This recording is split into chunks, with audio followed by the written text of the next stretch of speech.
কবিতা ভালোবাসুনি তাই। ভাগ্যিস তুমি ভালোবাসুনি আমায়। ভালোবাসলে পরে কি হতো কে জানে।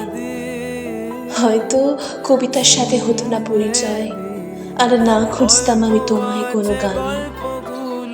হয়তো আকাশটাও আসতো না আমার কাছে নিতে খোঁজ ঠিক সন্ধে নামার আগে। না জোনাকিরা প্রশ্ন করতো আমায়, কেন অন্ধকারই আমার ভালো লাগে।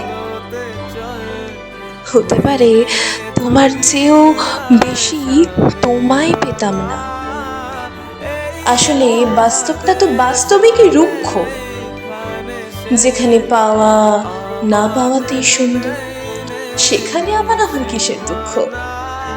সাক্ষাৎ নেই হলো তো অনেক বছর, সে আমি তোমার থেকে যত দূরেই থাকি, জেনো আজও আমি আমার বুকের ভেতর তোমায় ভীষণ আদরে যত্নে আগলে রাখি। সত্যি ভীষণ আদরে যত্নে আগলে রাখি। নমস্কার।